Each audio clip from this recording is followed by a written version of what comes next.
Seungri, Chris, Taeil, 3 idoles au scandale similaire. Salut les K-fans, c'est Gwen et aujourd'hui on analyse 3 scandales qui ont marqué négativement la K-pop. Cette vidéo parle de AS et de V, donc si ce sont des sujets qui vous touchent, je vous invite à quitter tout de suite la vidéo. On commence avec Seungri, ancien membre de Big Bang, qui en 2018 a ouvert la boîte de nuit luxueuse, le Burning Sun, très réputée à Gangnam.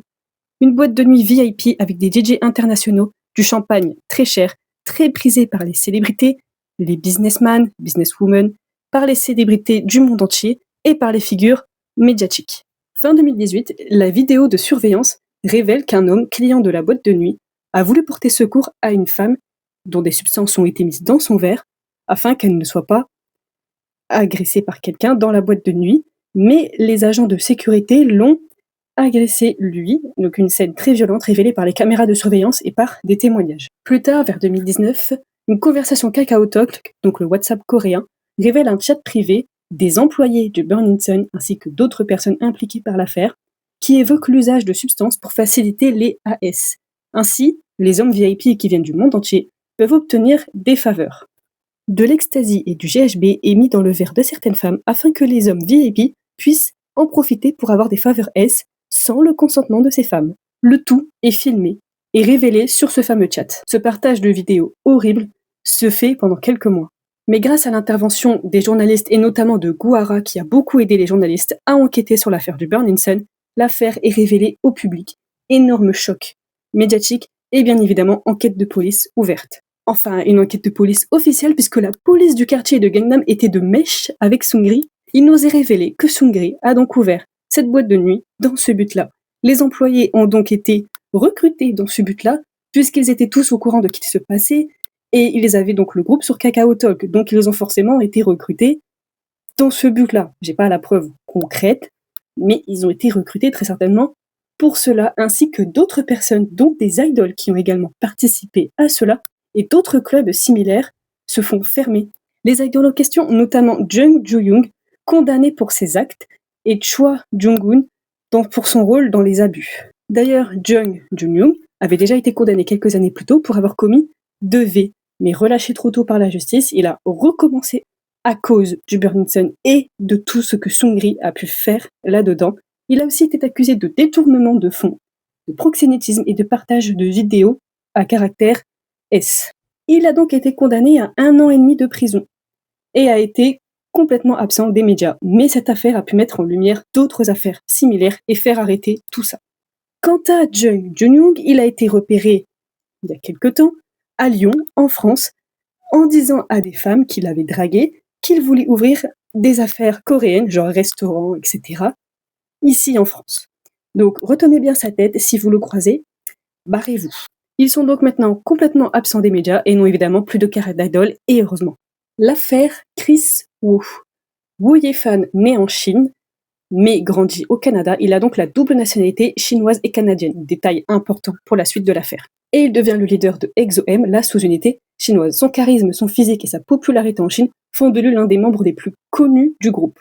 En 2014, il attaque en justice l'ASM avec Luhan pour des contrats abusifs. Il a donc le droit de quitter EXO et ainsi que l'ASM. Il quitte donc tout mais devient une grosse star en Chine. Il enchaîne les films, les émissions, les collabs, les pubs avec Lancôme, Louis Vuitton, Porsche, Bulgari.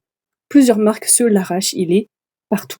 Puis il a des rumeurs de couple avec des jeunes femmes. Voilà, comme quoi qu'il serait en couple avec des femmes assez jeunes, mais rien de plus. Et d'ailleurs, la diffamation entre même en sa faveur. Été 2021, l'influenceuse chinoise Du Meizu affirme qu'à 18 ans, elle a été invitée un soir chez Chris pour parler boulot, mais qu'il y avait donc de l'alcool dans son verre et qu'elle se réveille sans aucun souvenir. Mais elle affirme avoir des souvenirs vagues d'AS et de ne pas être la seule. Et d'autres témoignages expliquent exactement la même chose, le même procédé. Soirée pour parler boulot, des choses mises dans le verre, beaucoup d'alcool, se réveiller sans souvenir, mais avoir des flashs de AS. Chris explique que c'est faux, mais que si c'est vrai, il assumera les conséquences. Un peu spécial comme réaction parce que si tu sais que c'est faux, pourquoi tu assumerais les conséquences? Et justement, le 31 juillet 2021, la police de Pékin le place en détention pour suspicion de V. Quelques semaines plus tard, il est officiellement arrêté. En novembre 2022, le procès se fait à huis clos pour protéger l'anonymat des victimes. Il est reconnu coupable de V sur 3 femmes qui se sont passées fin 2020. Suite au procès dont on n'a pas eu plus de détails pour protéger l'anonymat des victimes, il est condamné à 13 ans de prison et d'être expulsé de la Chine. Une fois la peine finie, il sera renvoyé dans l'autre pays dont il a la nationalité, c'est-à-dire le Canada. Et il n'aura plus le droit de mettre les pieds en Chine. Il a d'ailleurs failli être condamné à M, puisque la peine de M, la condamnation à M, n'est plus valable en France, mais se fait toujours en Chine. Il aurait d'ailleurs pu être condamné à ça. C'était soit des années de prison et expulsé de la Chine pour être envoyé au Canada, soit la M. Et ils ont choisi la première option. Mais un ancien idol de K-pop aurait pu être condamné à M.